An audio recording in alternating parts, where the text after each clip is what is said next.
tits. A fish. A fish with tits. Titty fish. Well, it's the year our Lord 2024, and I finally got around to seeing this 4-part OVA that I vaguely remember seeing ads for on Toonami in 2000. I gotta ask, if you remember actually seeing this on Cartoon Network, did they like cut out all the scenes with the fish harem or what? I mean, even Cowboy Bebop was getting digital paint booby censorship back then, and that was on Adult Swim. This show should have been on Adult Swim. Yes, my anime catch-up list is several decades old, what of it? Blue Sub number 6 is a uniquely hard work to critique because on the one hand, I don't really get what they were going for with it.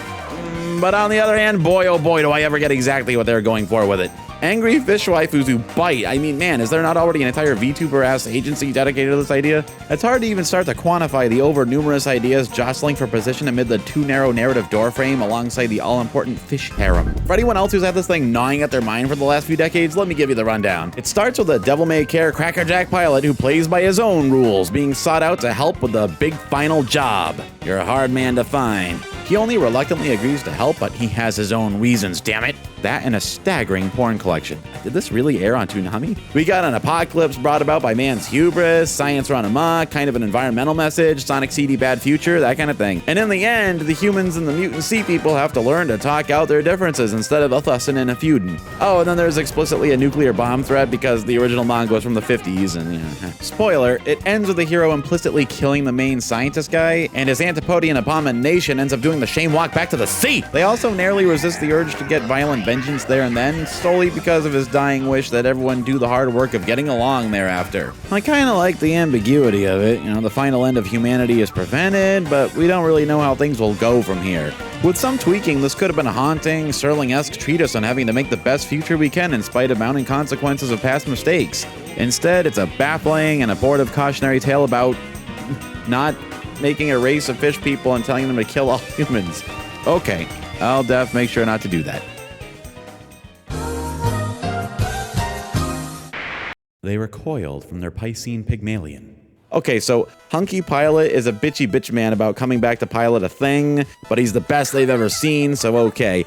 Big fight with bad robots. Surprise, the robots are piloted by sexy fish ladies. He unwisely rescues one of them from certain death. Later on, the lady fish rescues him in turn, and ere long, our unlikely duo is saddled up in a big mecha suit and ready to go teach the warring factions the value of friendship or something. It could have all made sense if all the other concepts got out of the way to focus on the misadventures of our hunky mech pilot and his unlikely fishwife friend, forming a wacky dramaturgical dyad, and maybe even a love triangle with the other human girl. Or is it dramaturgical dryad? Hey! But that concept only lasts for like 5 minutes. They very swiftly ditched the whole idea and never even show the fish women again, except for like 2 seconds at the very end. It's like they're embarrassed they let it get so far. After various dalliances with several plot ideas, it just never commits to a narrative trajectory, really. Either because they were confused about where they wanted it to go, or because they came to fear the hideous truth of their heart's desire staring back at them from the page. I think in psychiatric terms, this is called resistance. It occurs to me that there is a very real possibility that for several weeks at Cartoon Network, there was some anonymous industry catamite tasked with painting all the fish nips out of hundreds of frames of animation.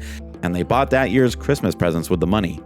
So in a frenzied 4 episodes, we try to do mad doctrine, tolerance, the big help, responsibility to the future. The fish people are here to stay and we have to sort of learn to get along with them. I keep expecting there to be an Attack on Titan style cycle of violence thing, like maybe we find out the fishes are only attacking humanity because humanity made some horrible first strike on them, but we never really get that revelation. The fish guys instead are just sort of brainwashed by their cult-like scientist creator. I was waiting for some big reveal on him too, like he's been dead the whole time and someone's just been Weekend at Bernie'sing him for their own ends. Me puppeting his socials, Nope, it's just him. Thorndyke or Zorndyke or however the hell you're supposed to read it.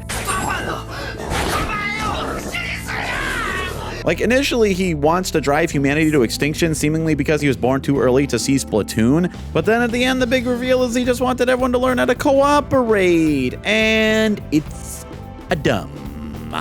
It's like one of those everything has got to go exactly right, and it does sort of 60 chess master plans.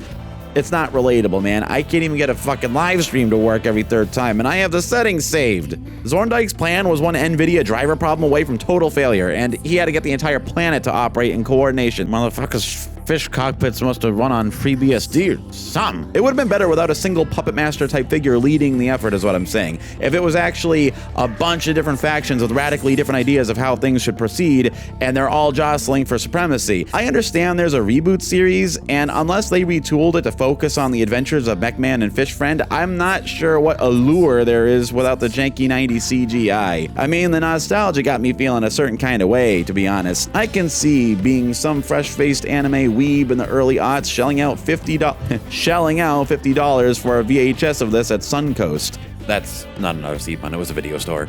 It really seems like no one would have cared about the sea people except they started destroying cities, you know, which is a pretty reasonable grievance to have with them. Hey man, keep my vintage Sega Saturn games in there. It's just too much of a stretch to try and backpedal on Zorndyke being a crazy asshole. Also, at least some of the science friends are like standard issue land furries, so were they okay with the whole Team Aqua plan or what? Okay, I will check out the reboot version of this if you can promise me a love tetrahedron between Guy, Fishwife, Human Lady, and a furry. I'm not a furry though. I just think it would be funny.